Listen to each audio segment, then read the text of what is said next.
Good morning, everybody. Great to see some of you again. Great to see some new names. So this is course B in students with disabilities. And this one is supporting students with disabilities with through multimodal instruction. This is a course that is provided through the TAIL Academy. And it's sponsored by the New York State Education Department and Solve Consulting.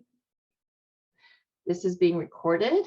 I welcome you to be on screen if you can and choose to. It makes a big difference in my own ability to interact with you. And certainly when we are in breakout rooms, it makes a huge difference. But I understand if you choose not to. This recording doesn't go anywhere. By the way, it's not, we don't actually send it or put it online. So if that's a concern, it's really just for our internal use. So now, if you could take a quick look at the norms for this session, just like for the last one. Hi, Sophia. So nice to see you. It is appreciated if you can be here now, especially since we have a lot of work to do. And if you were in the previous session, like that's important, getting a chance to do the work and interacting with your peers. My commitment on my end is to start and end on time, as we have already shown so far. And we have a bunch of people still joining. I think we're going to have a larger group than last time. So nice to see the chat going with hellos. Today, to introduce myself to those who haven't met me yet, my name is Susan Midlarski. I'm a consultant with Solved Consulting. I also do a bunch of other things. I had a strong IT background from when I worked at MIT as well as science, and I consult or write curriculum in ELA and math, and that includes the Engage New York modules. I was one of the writers for those. And I have been an educator for 20 plus years, so that makes me old. Since I've had careers before being an educator, it makes me old. So it's going to come up later. Anyway, so your turn. For those who, especially who haven't been with us, if you have been with us and you've already introduced yourself, feel free to introduce yourself again. And maybe you want to put something different. Maybe you want to answer a different question in the why of what makes your heart sing as an educator. Why are you teaching or leading? Why are you taking this course? So just take a moment in the chat to interact with your peers on who you are and why you're here. Well, and I'm going to continue while you do that. As we go through, keep track. What catches your attention today? That'll give you a sense of something you want to follow up with, because this is just an hour. Each of these is just an hour, and there's so much more to do and use from it to improve our practice, right? So many wonderful, well-trained people and paraprofessionals and teachers, great elementary teachers, middle teachers. Fantastic. Thank you so much for sharing. I know District 18 had a bunch of these before, but I think they only released the teachers to them. So it's great that paraprofessionals are joining us from District 18 as well. So as in the last session, we have a note catcher. This note catcher is where we're going to have all our resources and links and places to take notes. So I'm going to paste the link in the chat. You can also get to it. It will ask you to make a copy. So you won't be able to edit the one you open with the link. It'll ask you to make a copy, and you need to add that to your own Google Drive, because then it's your copy to make your own notes into. That's a note catcher. I'm going to give you a quick peek into it. This is what we have. It's going to give us our agenda, places to take notes for our opening activity, some notes on what it is that we're learning. Oh, fantastic. We've got Gladys giving us a why as well. Some other portions of like where our activities are, and then some additional links to keep going throughout our work. Okay, so to follow up on it as well. Excellent. Okay. Oh, we got some more people. Let them in. So do I have a volunteer in this session to share the link to the Google Doc, to the note catcher? I'm just going to put the link in again because we have a few people who just joined us. Okay. So as I mentioned before, in the last time, it can be helpful to structure your own thinking. And this time I'm going to give you the link to the cute little thing. What you can do if you want to is open this up. And if you want to take time as we're going through.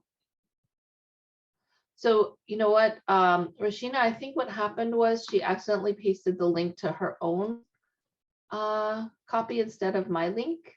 That one time is why you couldn't open it. So generally when they just paste my own link, it's fine. So she made that mistake once. Yeah. Janetta, you do what you want.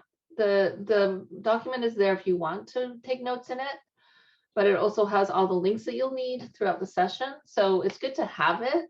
Even if you don't take notes in it, you can take notes on a notebook. You can take notes on a different document. You can do whatever you like, whatever works for you, okay? So this link I just pasted is a cute thing that can be used to create interactive notes that I shared in the previous session as well. And I want to show you what it looks like.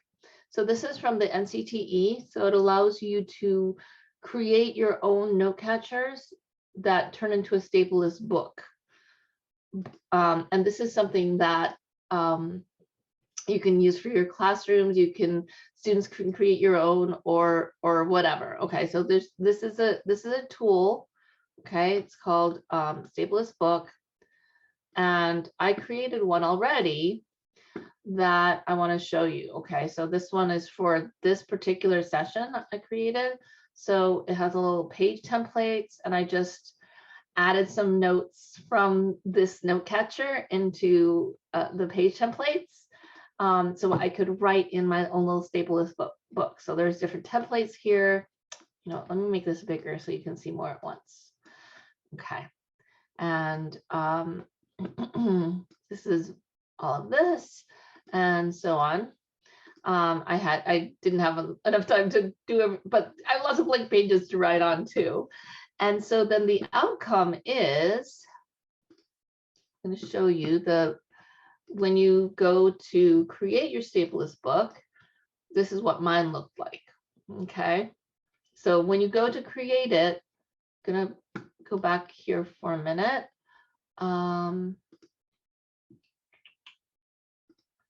You go to create it, right? You go to launch the tool, and then you put your title in and your author in. You can view the planning sheet here. You can open say book, which is what I did for this.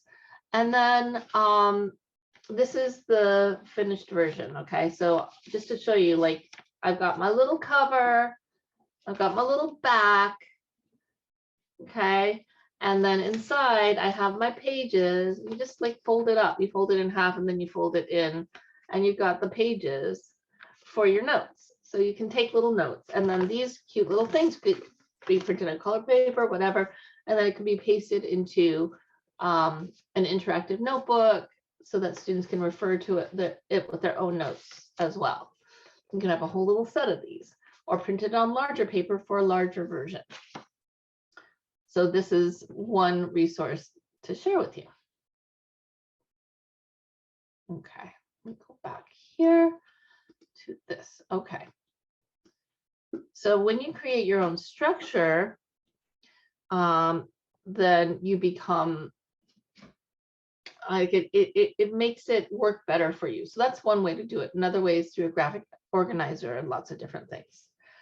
Now, I asked this a similar question in the previous one, but I want to kind of adjust it. Now, we talked a little bit about, making learning environments, accommodations, things like that in a classroom or in a school and so on. But I want to ask you specifically environmental conditions, right? That can include inclusive classrooms. It can include, what is it that you do already in your school, in your community, in your classroom to support students with disabilities and their learning? We're going to do the waterfall chat. So if you haven't done that before, what we do is everyone enters their thoughts into the chat, but doesn't press enter. So you write it, but you don't press enter until I say waterfall. And when I say waterfall, we all say it at once. Now, I want to give you a way to do this in a classroom. Let's say you're in person, you're not using technology, and you want to do something like this with your students. You give them all a whiteboard. You have them write their answer. Then when you say waterfall or show or whatever you say, everyone holds it up and looks around at what other students wrote. Okay. So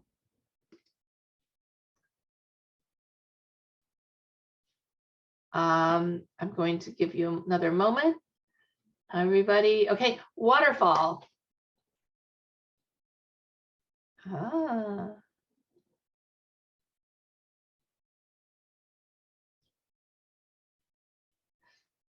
Kimberly, yes, I love that. Schools where you have like specific times of regulation. I consulted in one school where every passing period, they played a different popular song.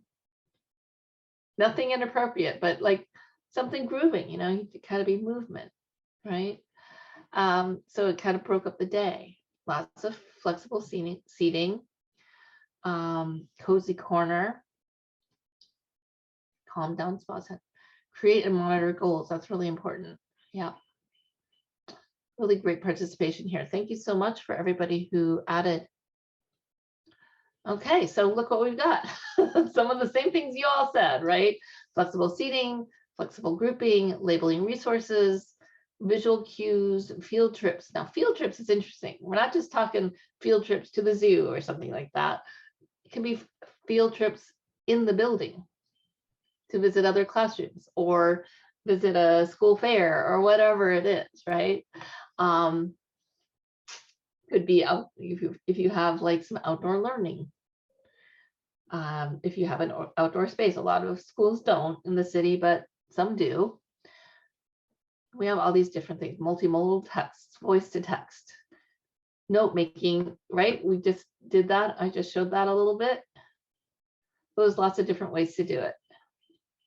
Okay. Now, the little blue banner is from the Distance Learning Toolkit, Key Practices to Support Students Who Learn Differently.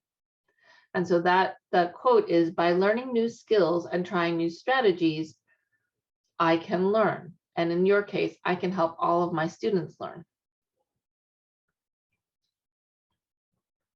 Okay, so that's our growth mindset repetition for today. Okay, we're going to learn a little bit now. Remember, we talked in the last session, for those who were there, about the UDL and how we're going to learn more about it here. We're going to look at how UDL and multimodal learning work together, and we're going to start that with a video. Now, I'm going to do the same thing I did before. Except I'm not going to do it quite the same. I'm going to open the YouTube in a new window after it starts playing. And there's a new feature in Zoom, which I like, which is that I don't have to go to a new share to share computer sound. There's like a menu when I'm sharing where I can turn on the sound sharing features. That's pretty cool. All right, so let's see if we can. But every learner is unique, and one. You hear that? Awesome. Okay, great. So I'm going to mute myself and start that over. And a curriculum needs to help them do all three. But every learner is unique, and one size does not fit all. So how do we make a curriculum that challenges and engages diverse learners? This is where the word design comes in. A universally designed building is planned to be flexible and to accommodate all kinds of users, with and without disabilities. It turns out that if you design for those in the margins, your building works better for everyone. Curb cuts and ramps are used by people in wheelchairs, people with strollers, and people on bikes. Captioning on TV serves people who are deaf, people learning English, people in gyms, and spouses who get to sleep at different times. UDL takes this idea and applies it to the design of flexible curriculum. UDL goes beyond access because we need to build in support and challenge. So how do we use the UDL framework to make learning goals, methods, materials, and assessments that work for everyone? First, ask yourself, what is my goal? What do I want my students to know, do, and care about? Then ask, what barriers in the classroom might interfere with my diverse students reaching these goals? To eliminate the barriers, use the 3 UDL principles to create flexible paths to learning so that each student can progress. Number 1, provide multiple means of representation. Present content and information in multiple media and provide varied supports. Use graphics and animation, highlight the critical features, activate background knowledge, and support vocabulary so that students can acquire the knowledge being taught. Number 2, provide multiple means of action and expression. Give students plenty of options for expressing what they know and provide models, feedback, and supports for their different levels of proficiency. Number 3, provide multiple means of engagement. What fires up one student won't fire up another. Give students choices to fuel their interests and autonomy. Help them risk mistakes and learn from them. If they love learning, they will persist through challenges. And remember, always keep in mind the learning goal. Get rid of barriers caused by the curriculum and keep the challenge where it belongs. And that's it. Okay, quick recap. Show the information in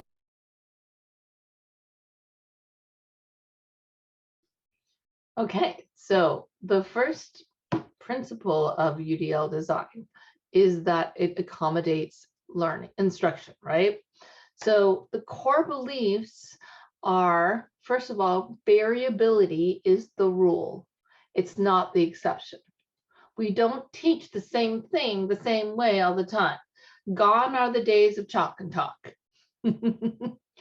Because it doesn't work to get everyone engaged in understanding what's happening. All the students are able to work towards the same goals and standards, but they have flexible means to get there. One analogy I like to use is that we don't change the goal. Like imagine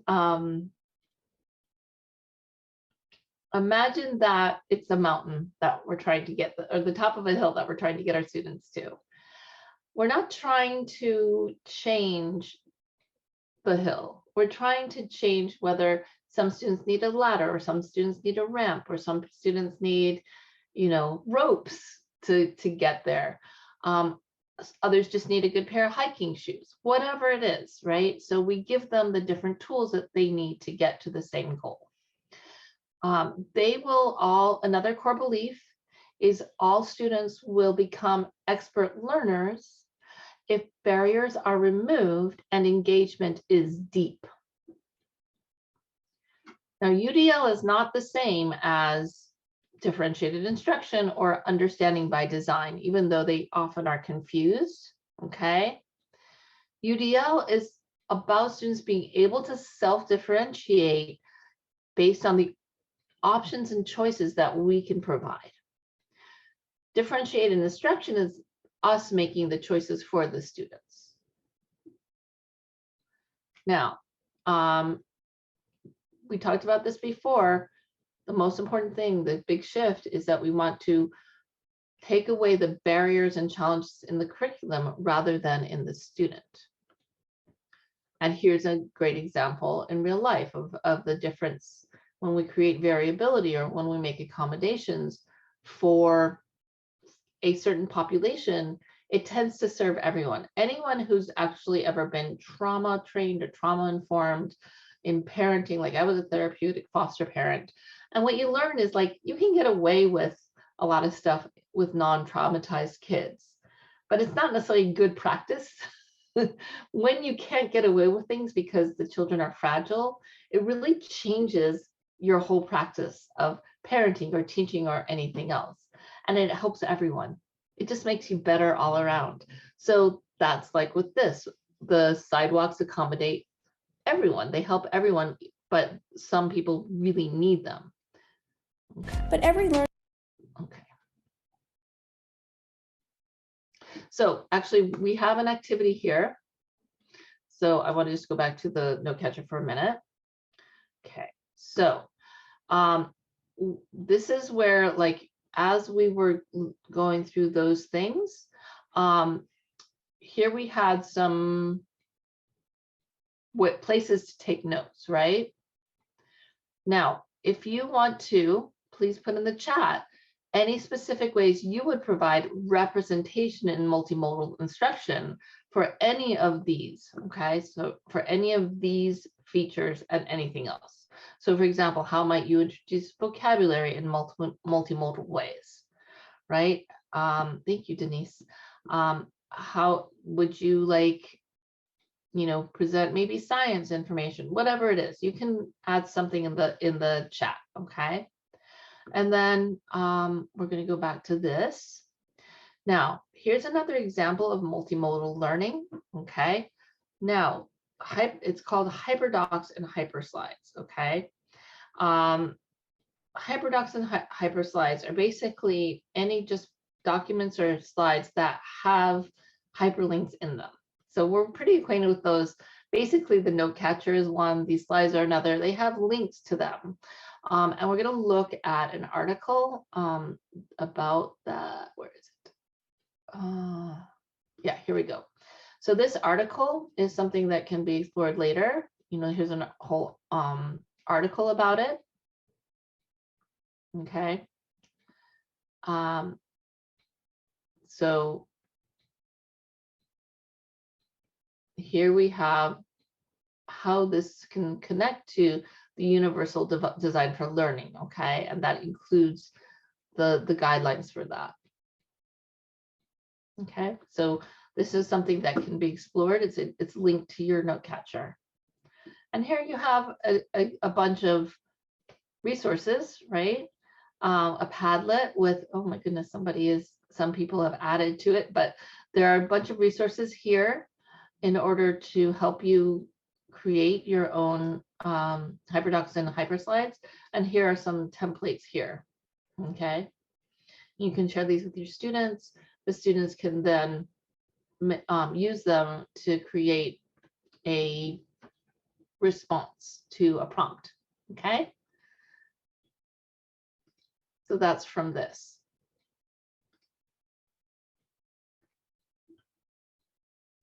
So now we're going to look at Universal Design Principle 2, accommodating learning and assessment. And again, we're going to do the whole thing with YouTube. So we can jump. Give me a moment, please.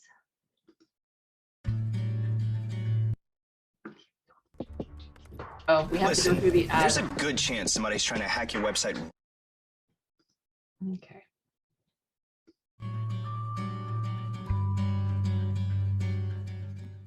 Provide multiple means of action and expression in 5th grade measurement using these strategies. Provide alternatives for the students to interact with measurement tools, such as these physical objects or these digital ones in an interactive app. Embed opportunities for students to create artifacts of understanding using multiple media formats, including stop-motion animation,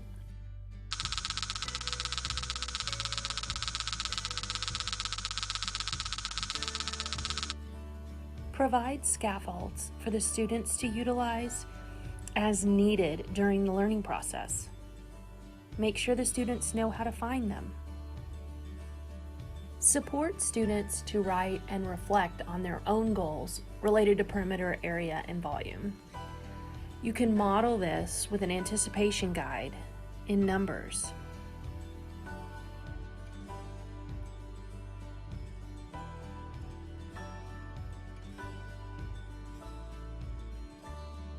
Provide students with prompts for estimating and checking for reasonableness.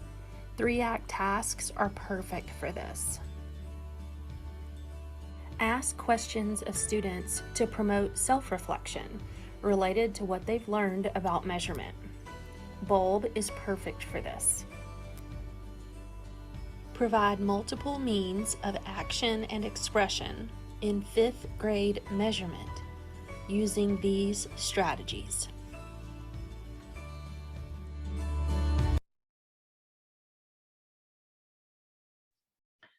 So that is a little video. It had a lot in it, including some recommendations for some, I don't want to say apps, but like, applications, software and so on, websites. And so what I would say about that is you will have a copy of the slideshow.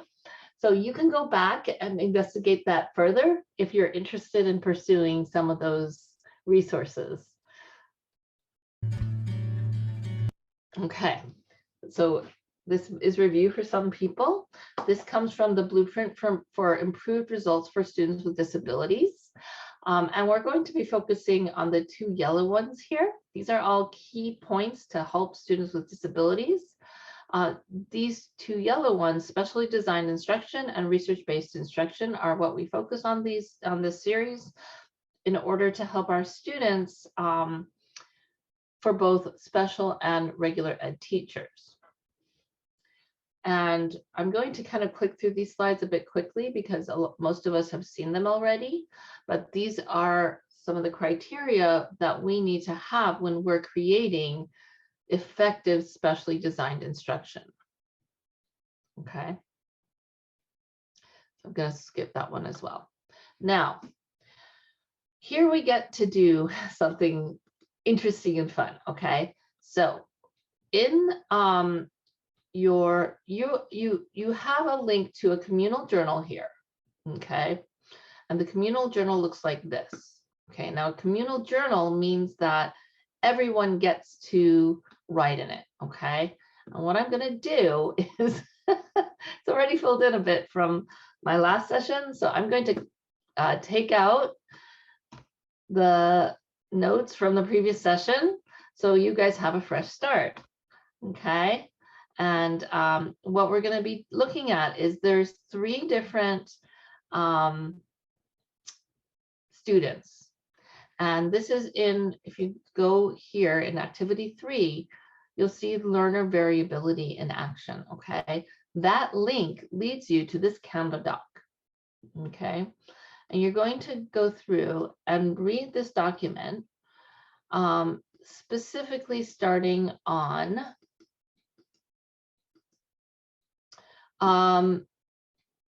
Jamal's story. So this is page 9, I think. And there's Jamal's story, there's Sydney's story, and there's Caleb's story. Now, each of these students has special needs, right? They have accommodations that are needed. So you're going to be put into a breakout room that has one of these 3 people, students in it, as its name.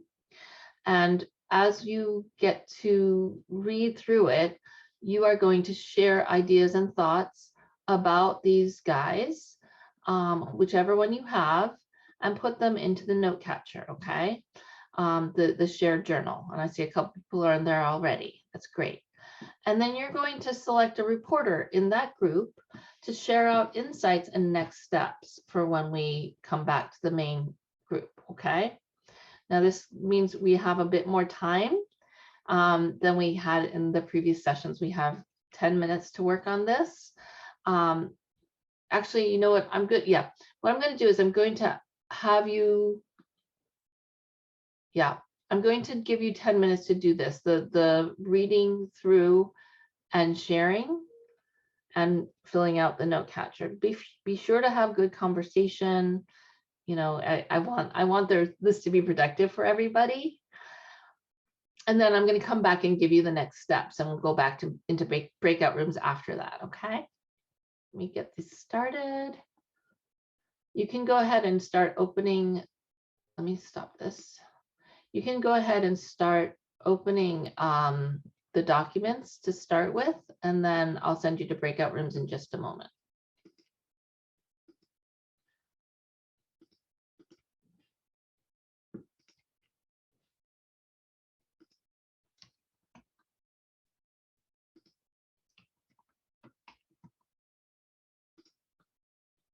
And then the name of your breakout room is the one that you should be studying.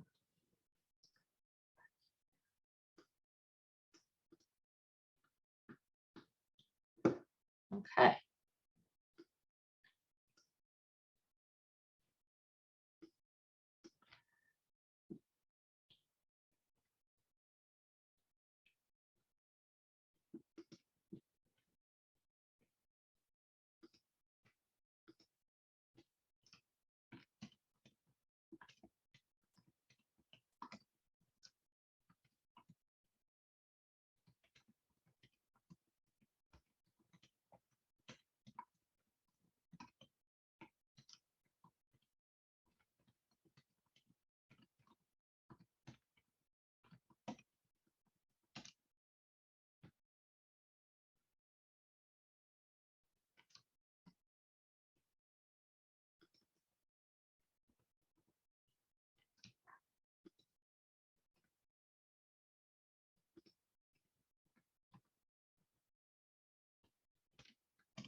We're going to Okay. come back together now.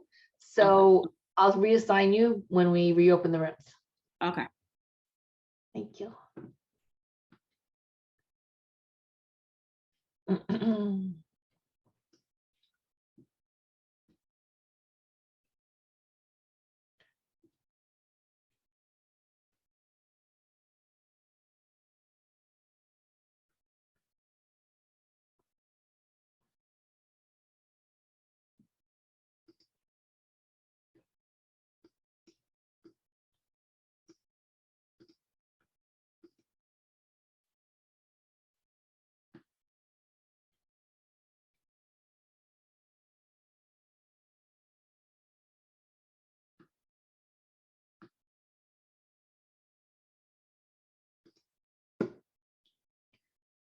Welcome back.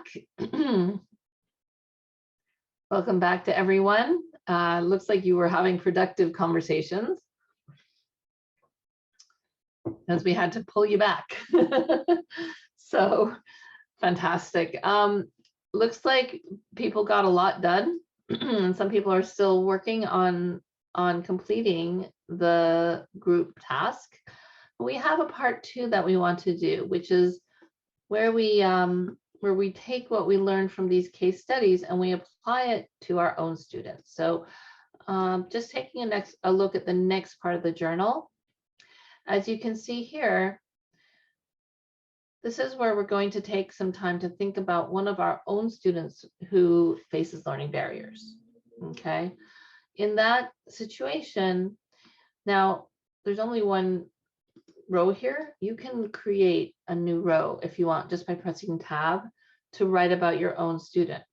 Maybe you want to choose one for the whole group. Maybe your group wants us each to think about your own student. Maybe, you know, however you want to do it in your group.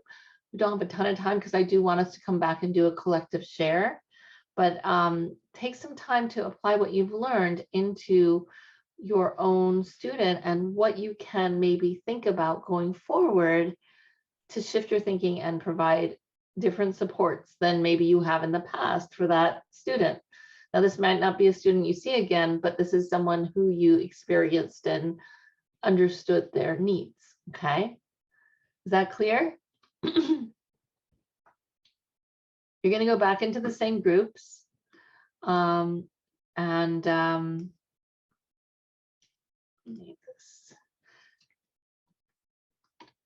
Okay, we're going to go back into the same groups. I have a chat here.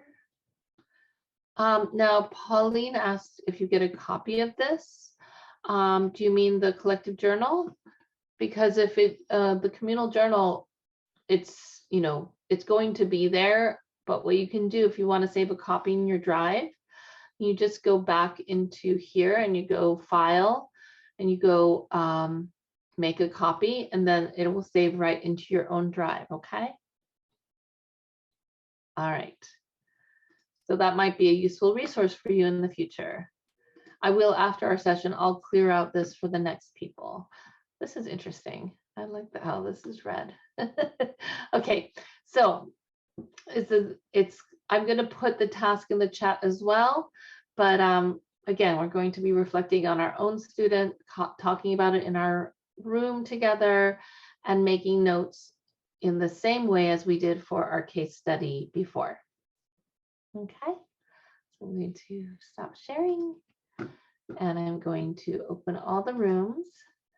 And Sophia goes into the first one. It lets me, okay. Keenan, did you drop off and come back?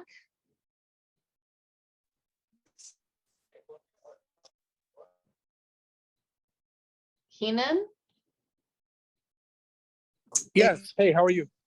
Hi, I'm good. Did you drop off and come back? Yes, I did. Which room were you in? I'm not sure if it said like Lindsay's room. Okay, let's see. I could be wrong.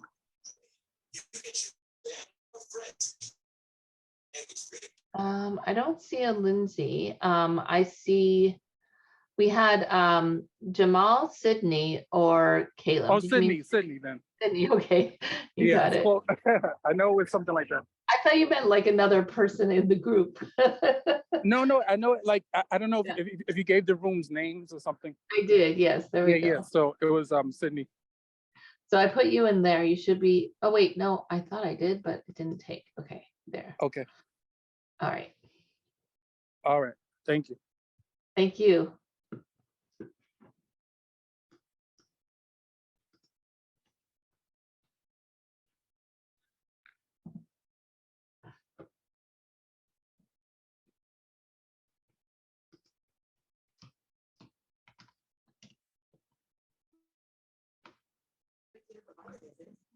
Joyce, do you need some help?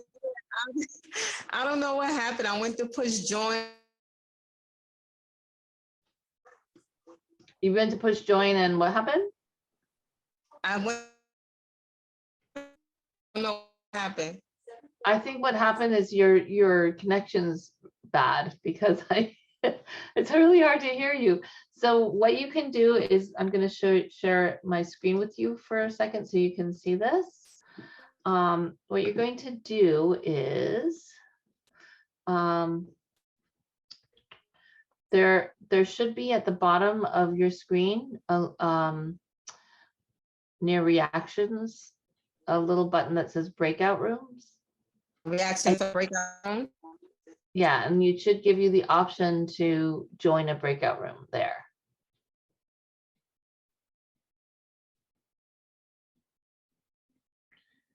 I hope you have enough service. Seems like yours is a bit shaky.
Welcome back, my early birds.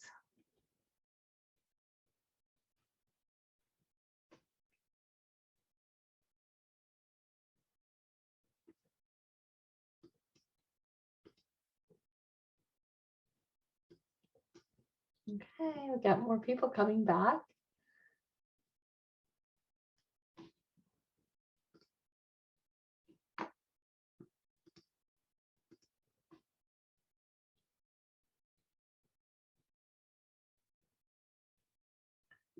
Welcome, welcome.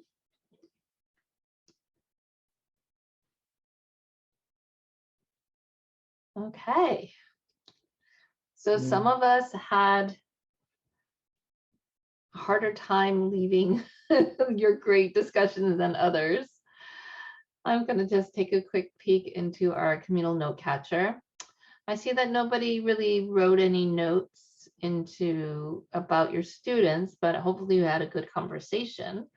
Did we share a report? Did we choose a reporter from Jamal's room to share about what you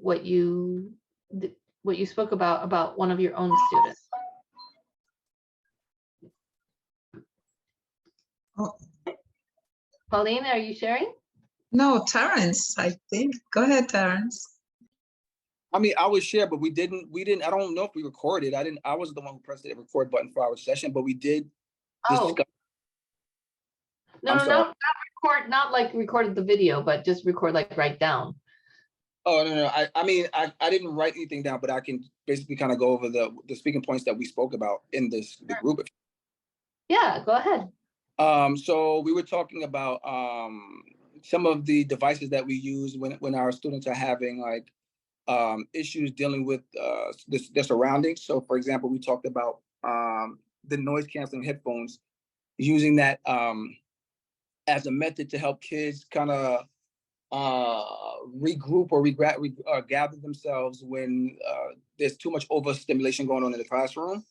Then we also talked about other methods or other devices that we use, like beanbag chairs, where yes, having the noise canceling headphones are great for those kids who get overstimulated by too much noise.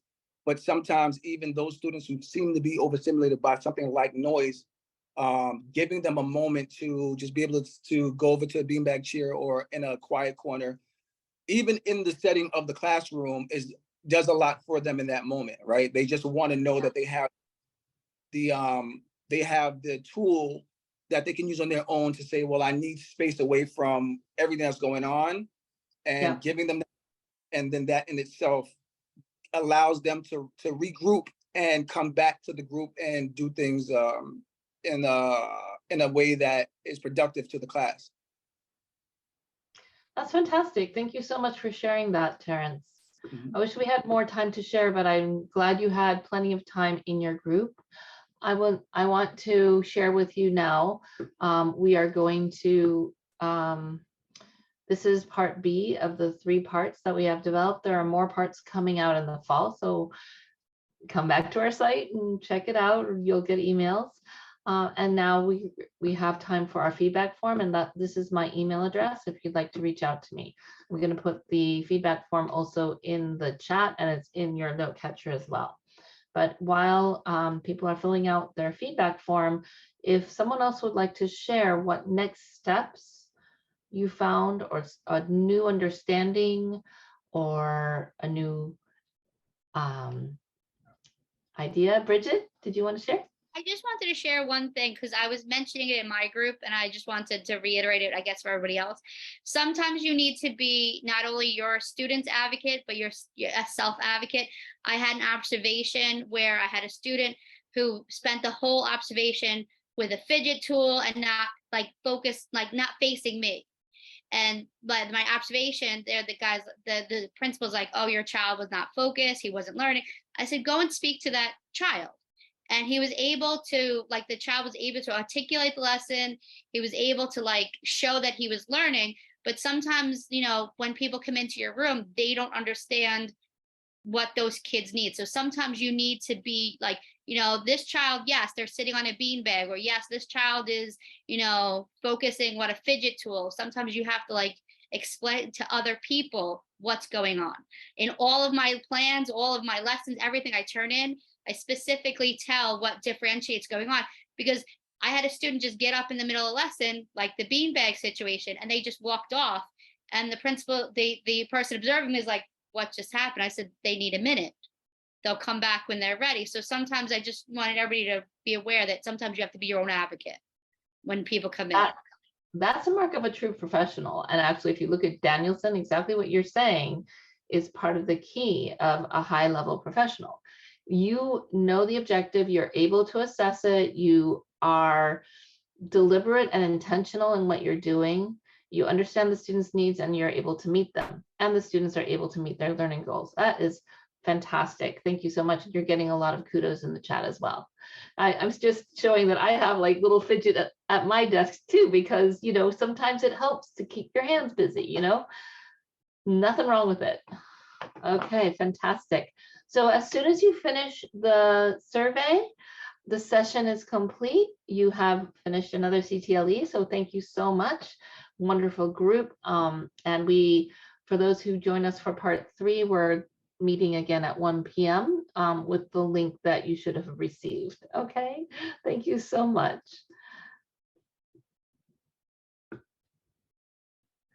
I will be here for a couple of minutes if anyone has questions.